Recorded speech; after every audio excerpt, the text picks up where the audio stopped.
Most gardeners treat blueberries like a plant-it-and-forget-it crop, and that's exactly why their harvests are tiny or sour. But what if just 10 minutes of the right work at the right time of month could give you more berries than you can actually eat? Hi everyone, I'm from Garden Mentor. Today, I'm handing you my personal month-by-month blueberry master schedule. No more guessing or dead bushes. We're covering everything from the acid-base soil secret to the pruning tricks that double your yield. Grab a notebook because your backyard harvest is about to change forever. Winter, the foundation, January and February. The year starts while your blueberries are still in deep dormancy, but this is actually the most critical window for your future growth. In January and February, your main task is structural pruning. Many gardeners are afraid to prune, thinking they are cutting away fruit, but the opposite is true. If you skip this, your bush becomes a tangled mess of weak, spindly branches that produce tiny, flavorless berries. You want to focus on the 3 Ds, removing anything dead, damaged, or diseased. Look for the oldest canes. They usually look gray and have peeling bark. By cutting 1 or 2 of these oldest canes right down to the ground, you trigger the plant to send up vibrant, new red shoots from the base. These new shoots are the powerhouses of future harvests. You also want to clear out any twiggy growth from the center of the bush to allow sunlight and airflow to reach every branch. This prevents fungal diseases later in the humid months. Think of winter pruning as a reset button for your plant's energy.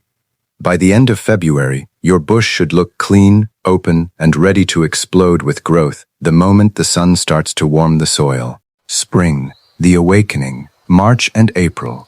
As the ground thaws in March, your plants wake up hungry, but their digestive system is very specific. Blueberries are unique acid lovers. Think of them as the coffee drinkers of the garden world. They require a soil pH between 4.5 and 4.8. If your soil pH is even slightly too high, alkaline, the plant literally cannot eat the iron and nutrients in the dirt, leading to yellow leaves and stunted growth. March is your absolute deadline to test your soil. If the pH has crept up over the winter, apply elemental sulfur immediately so it has time to break down. By April, as you see those beautiful white bell-shaped flowers starting to emerge, it's time for the first major feeding of the year. You should use a high-quality organic acid-loving fertilizer, often labeled for azaleas or camellias. But here is the professional secret. Don't just dump the fertilizer at the main stem. A blueberry's root system is wide and shallow, often extending as far as the branches do. Spread your fertilizer out to this drip line and lightly scratch it into the surface. This ensures the fine feeder roots can access the nutrients immediately, giving the plant the energy boost it needs to turn those flowers into actual fruit.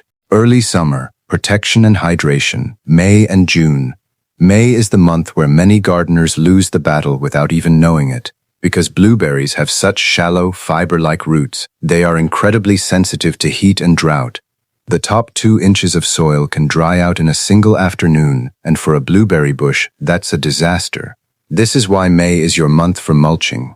You want to apply a thick, 3-inch layer of organic matter. Pine bark nuggets or pine needles are the gold standard here because as they decompose, they naturally maintain that acidic environment your plants crave. Moving into June, your primary focus shifts to hydration. This is the weight gain phase for your berries. The size of your harvest is directly determined by how much water the plant receives during these weeks. If the soil feels dry like dust, your berries will stay small and shriveled. You should aim for deep, consistent watering, ideally 1 to 2 inches per week. A simple trick is to stick your finger into the soil. If it doesn't feel like a wrung-out sponge, it's time to water. Avoid overhead watering if possible, as wet leaves in the summer heat can invite mildew. Using a soaker hose at the base of the plants is the most efficient way to ensure every drop reaches the roots. Peak summer, the payoff. July and August. July is the moment of truth, but patience is your best tool here. One of the biggest mistakes beginners make is picking berries the very second they turn blue. However, blueberries don't develop their full sugar content immediately. To get that deep, complex sweetness, you need to wait 2 or 3 days after they turn fully blue. If you look closely at the stem end and see a tiny ring of red or green, it's not ready yet. Wait for that dusty wax coating to fully develop. This is also the peak time for the bird tax. If you don't have protective netting or bird deterrents in place by early July, the local birds will harvest your entire crop before you even get your boots on. Once the main harvest starts to wind down in August, many gardeners think the work is done, but the plant is already thinking about next year. This is the window for a final, light feeding. You don't want a heavy nitrogen boost, but a gentle organic fertilizer helps the plant set the fruit buds for next spring. If you neglect your plants in August just because the fruit is gone, you are effectively reducing your harvest for the following year. Keep them watered and fed even after the last berry is picked. Fall and winter, the bedtime routine, September, December. As the weather begins to cool in September, your goal is to help the plants harden off for the coming winter. This means you must stop all fertilizing. If you fertilize now, the plant will produce soft, green new growth that will be instantly killed by the first frost, which can cause dieback deep into the main canes.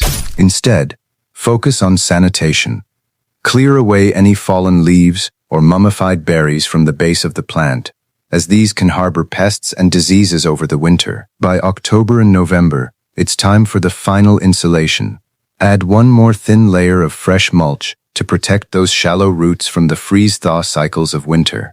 If you live in a region with extreme wind or temperatures below zero, consider wrapping younger or more sensitive varieties in burlap. This prevents winter burn on the branches.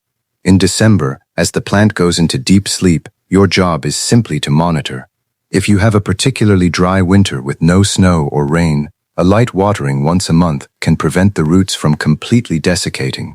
By following this intentional, month-by-month rhythm, you aren't just reacting to garden problems, you are creating an environment where a massive harvest is inevitable.